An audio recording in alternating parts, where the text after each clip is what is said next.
Can it get there? Yeah, it can get there. And it can get there really, really fast.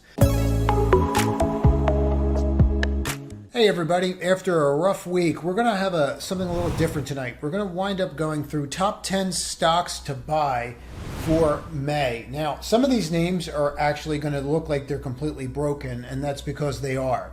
But what we're going to do is we're going to discuss levels, where this could possibly end. We're going to focus on large cap names. I have a couple shorts that I still think could work and be pretty large actually. But we need to take an overall opinion on what happened this week, right?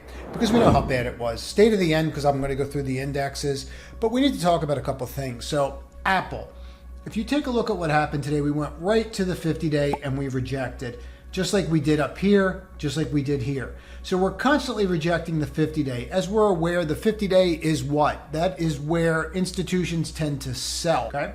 Now today we broke the 200, sliced right through it, closed here. Take a look at this on a monthly, because now we can look at the monthly charts. And what we're going to do is we're just going to map this out for what levels we should be looking at and seeing if it can hold, okay? And then if it can hold certain levels, perhaps we could take a look at it there. So 145 is a level where this might find major support. By that time, you get up to the 21-month moving average. That may move up a little bit by then. But overall, you have a bearish engulfing on this bar, but you still have the breakout. So all these wicks are here. This is the worst close that we've had in 1, 2, 3, 4, 5, 6 months. So you have to take that into account as well. What I want you to do is I just want you to have an open mind about where these can get to and then how you would play them if they get there.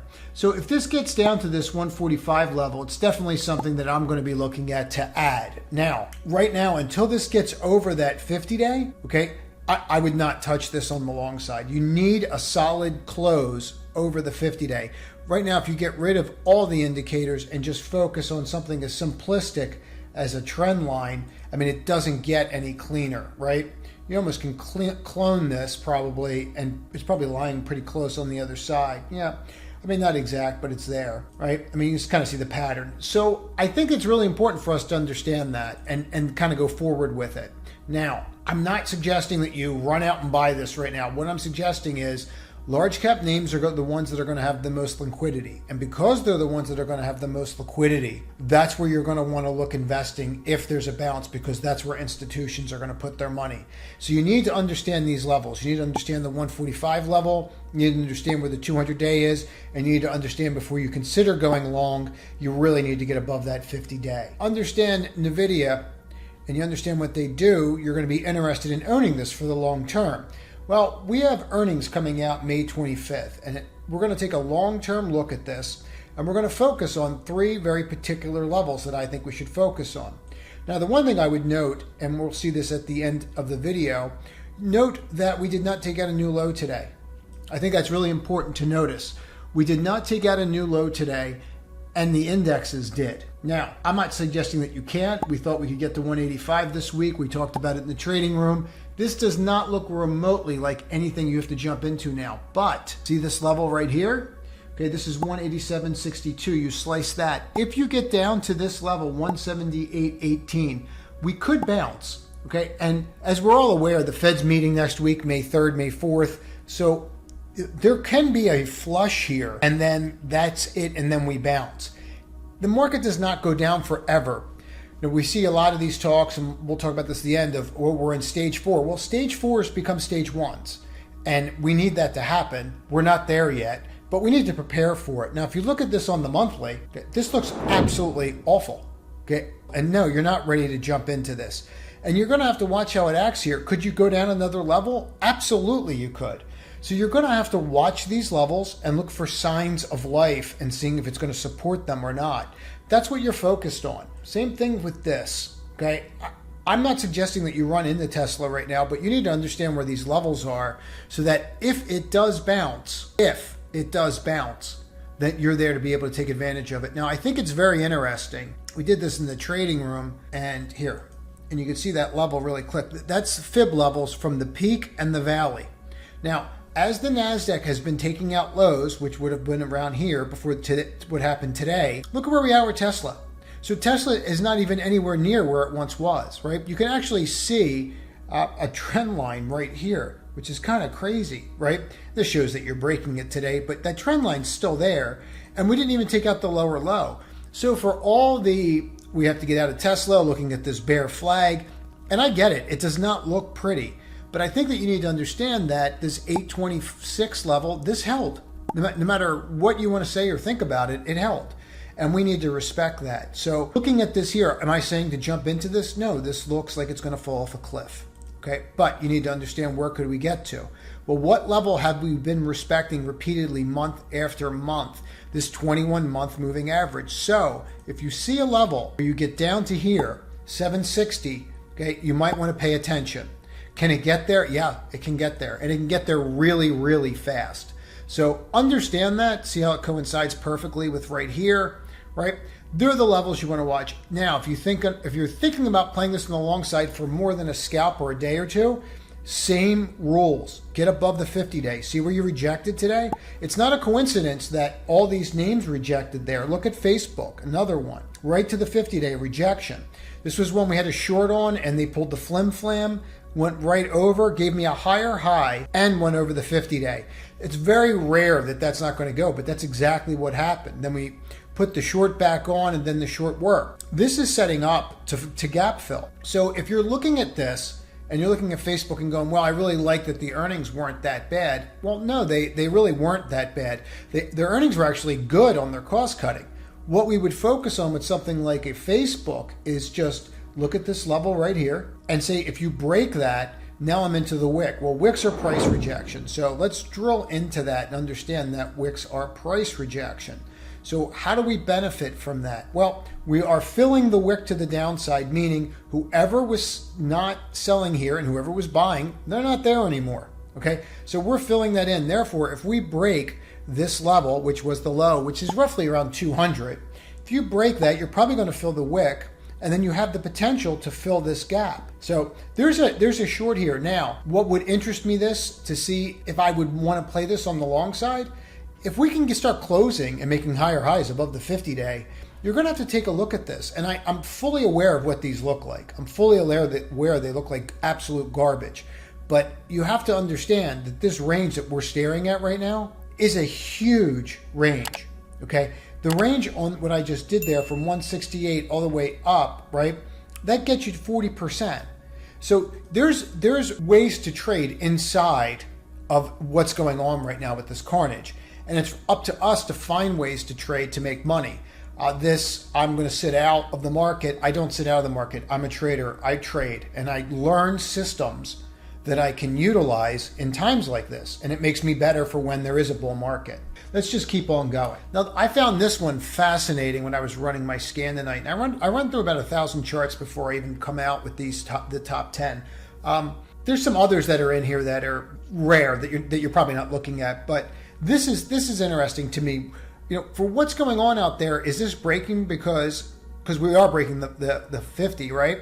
So are we breaking because we're setting up for peace talks? I mean, why is this happening? Is it just the flush is coming? And we'll talk about why that might be, why we're setting up for a waterfall event or a flush in a minute.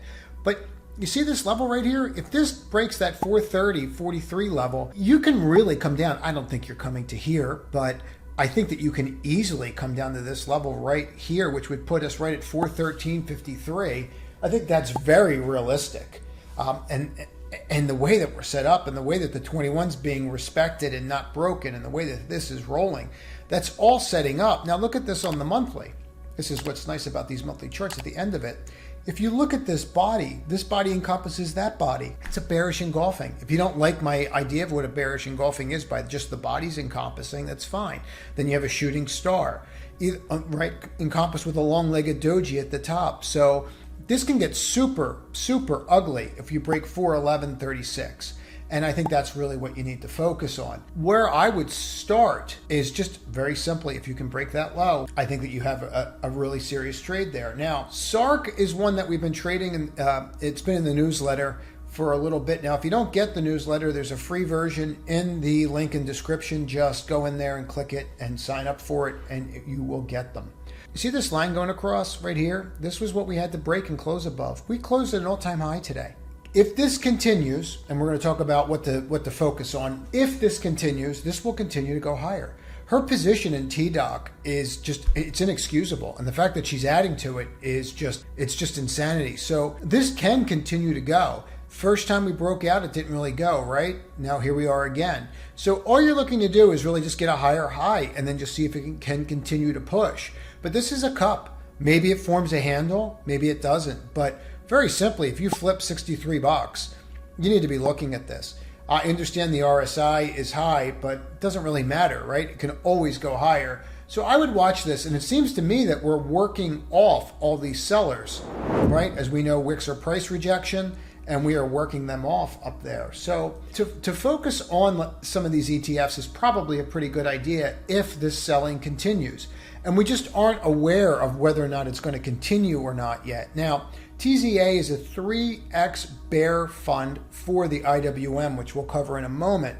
But look at this line going straight across right here. If we break above this, right, which is roughly, let me give you an exact number, 41.26 is our line. So if we can break above that, now where am I getting my lines? Right over here. So you can see this. 41.27 is the line. And you can see a rejection. So if we flip that, then you're heading to this line next, which would be roughly $47. And I think that's very realistic. We might as well cover the IWM right now, just so you kind of get it. So this is most affected by these are just notes from the newsletter, but this is most affected by the 10-year bond. Nothing is more affected by the 10-year bond than small cap companies. Pretty easy to understand why, right?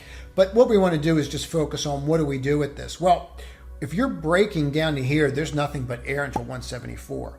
So if you're looking at this and trying to figure out what to do from here to here, and you realize that you have a 5% move, and that's a 3x fund, then I should be able to move 15% fairly quickly there. And that's what I think that we're looking at. So this is definitely something that I would have on my list. You don't know how we're going to act, into the Fed meeting, and you certainly don't know how we're going to act after it. And that's why you have to be prepared. That's why I'm giving levels instead of exact pivot points, because we don't know how we're going to act. And we're going to talk about the VIX in a moment. But I want to talk about this. This is one where we've been shorting in the trading room, right? And if you follow me on Twitter, if you don't, you might want to, because I've been talking about it there as well. Okay, this could actually go into a death spiral. Now, a death spiral is when you consistently come out with debt or equity, and it just completely changes the capital structure of the company. They're unable to support themselves right now. Now, just to put this in perspective, they lost $2.89. Last quarter, they lost $1. The quarter before that, 36. What is this telling you? Okay, their losses are tripling every quarter. Okay, that's not good. So your losses are tripling because your inventory is becoming worth less. And I don't know what else is going on in the books, but there's obviously issues. You just did a secondary at 80, and now you're at 57.95. Okay, so I'll give you a couple levels to watch. This 76.85. If you could bounce back up to here like we did the other day, it presented a perfect spot. You can just see here, click off of this. Look at that line. Every single time, it's like clockwork. It's like a money market account. Every single time we get to that bonk, right, we just roll right back down and stay in that trend line. So I would strongly suggest that you look at some of these levels. I don't think we're going to get above higher highs unless the market turns around. But this could be really nasty. And again, I'm trying to give you longer term ideas for the month of May that you could keep focusing on. I think that this can see in the 20s, and I know people will be like, well, I don't think that's going to happen. That's fine. You don't have to think that it's going to happen. But to think that you can't get back to a level that you were during the pandemic, as you're seeing funds get to levels that were at the pandemic, right? This is going to happen to some of these names. It's inevitable at this point. It's just a question of which ones are going to get there and which ones are not. Carvana is one that fits the mold.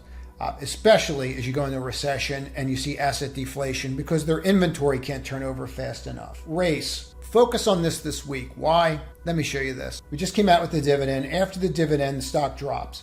Going into earnings. How many people are buying Ferraris during a recession? GDP just contracted for the first time, right? We just contracted. GDP came in at negative 1.4% quarter versus quarter. All right? No matter how you try to spin that, it's negative. Amazon missed earnings based upon operational for the first time in 7 years. Okay, the consumer is tightening their purse strings. they're not out buying Ferraris right now. That's my opinion. You can wait to earnings, which is actually prudent. But what I'm suggesting is breaking the 50-day before earnings. It's a very simple trade for this week, right? Try to get in at like as soon as you can around that 209.63 level, and just see if it continues down and you're able to get up and in it before the earnings, so that you could be there in case it does miss. And then, give yourself a cushion. You're going to want a cushion. But if you get back over that 216, I would probably close it. But see if you can do that. See if you can get down into there, and then see if it can work its way down. Maybe trim on the way down before earnings. I don't know the probability of this dropping that level in 3 days, but it very well could. It could start coming in. I'm not the only one that's going to realize that retail is going to have a problem. And the person, and I get it. It doesn't matter what bracket or class you're in. They can have an issue like the rest of them. But let's talk about SQQ and how that's going to relate to what is going on with the indexes. It's a good segue. So I just want to focus on this. We're going to just point out the fact that you are above the 200, the 21, and the 50 on the SQQ, which is the 3X ETF. Now we're going to get rid of these lines for a moment. And I just want to just focus on something very simplistic, okay? We're going to take the last year, and we're just going to put this right here and take a look at that. And you can see we're flipping the channel. So we're flipping the downward trend line. Now, besides flipping the downward trend line, you're heading right to here. So in other words, to see if this is going to continue and the NASDAQ continues to come in, and you're going to want to wait right now. You don't want to just jump on SQQ after we're down 5% today. See if you can get up to this 51.52. But if you can get up there, you could push. So, I mean, the Qs do, look, let's do the Qs. So we were talking about this today, actually in the pre-market video. You see this? Left shoulder, head, right shoulder, neckline, breaks. Left shoulder, head, right shoulder, neckline. Guess what happened today? Broke. See, this is why I'm giving you levels with large cap tech names, because we've broken. So technically you're supposed to measure from here to here, right? And then you count where your target would be. And that kind of puts out where you would be, right? That would put you down another 15%. So that's actually telling you could drop another 15%. So if something like that happens, the Qs are going to go crazy. But what you're going to have to focus on are a couple key things. Number one, okay, this is a bear flag. That bear flag broke on the Qs. Okay, it's not even up for debate. You can't even debate that, right? And you can see the Wicks here. Now those Wicks they're gone. So let's talk about the SPY for a moment. All right, same thing. Okay, that's a bear flag. Here's your flagpole, and here's the flag. There's nothing to talk about here, right? This is what's happening. What you need to focus on are two things. You need to watch this May 3rd and May 4th, and watch the 10-year. And see how the 10-year acts into this. If the 10-year starts selling off, expect more pain. You get over 3%, expect more pain. If you want to see something here, let me show you this 323 level. If you got over 323, it'd be the first time in decades that you've made a higher high on this, right? It'd be the first time in decades that you've made a higher high on this, and that's not where you want to be. That's what happened in the 80s, and it got super, super ugly. So what we're trying to do is we're trying to prepare for everything. Now, where could you see a sign that, hey, maybe the flush is finally here?